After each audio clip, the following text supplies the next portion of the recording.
মাঞ্ঝা চা বাগানের জনবসতি এলাকাকে সজল গ্রাম ঘোষণা করল মনিরাম গ্রাম পঞ্চায়েত। এদিন বিকেলে নকশালবাড়ির মনিরাম গ্রাম পঞ্চায়েতের অধীনস্থ মাঞ্ঝা চা বাগানের জনবসতি এলাকাকে সজল গ্রাম ঘোষণা করেন প্রধান গৌতম ঘোষ এবং উপপ্রধান। উপস্থিত ছিলেন জনস্বাস্থ্য ও কারিগরি দপ্তরের আধিকারিক সহ গ্রামবাসীরা। মনিরাম গ্রাম পঞ্চায়েত এবং জিটিএ সীমান্ত গ্রাম এই মাঞ্ঝা চা বাগানের জনবসতি এলাকা। দীর্ঘ 40 বছর ধরেই জলকষ্ট হতো বাগান শ্রমিকদের। রাজ্য মুখ্যমন্ত্রীর নির্দেশে বাড়ি বাড়ি জল পৌঁছে দেওয়া হচ্ছে। আজ এই গ্রাম ঘোষণা করা হলো। দ্রুত মনিরাম গ্রাম পঞ্চায়েতে সজল গ্রাম পঞ্চায়েত হবে বলে জানান প্রধান গৌতম ঘোষ। পরে বাড়ি বাড়ি ঘুরে বিশুদ্ধ পানীয় জল গুরুত্ব নিয়ে সচেতন করেন প্রধান। এই গ্রামে প্রায় 300টি বাড়িতে জল পৌঁছেছে রয়েছে বলে জানা যায়।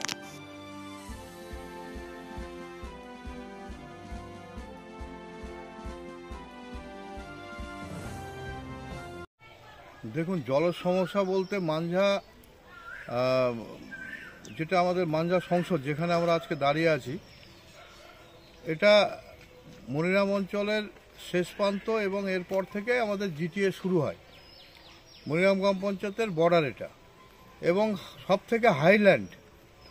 এখানে জলের সমস্যা একটা দীর্ঘদিনের ছিল, বছরের পর বছর, আজকে 30-40 বছর ধরে এখানকার মানুষ, যারা বাগানের ওয়ার্কাররা আছেন, তারা এই সমস্যায় জর্জরিত ছিল।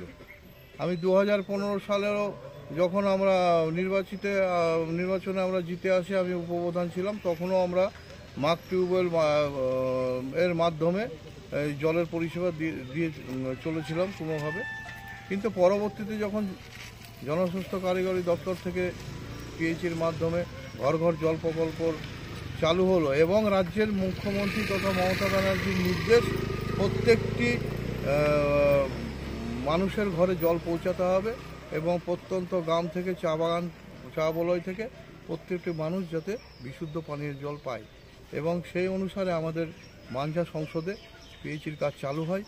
এবং চালু হওয়ার পরে দীর্ঘ সময় কাজ চলার পরে আজকের দিনে দাঁড়িয়ে আমরা এখানে সাকসেস যে আমরা প্রত্যেকটি মানুষের ঘরে বিশুদ্ধ পানীয় জল আমাদের রাজ্যের মুখ্যমন্ত্রীর নির্দেশে আমরা এখানে পৌঁছাতে পেরেছি।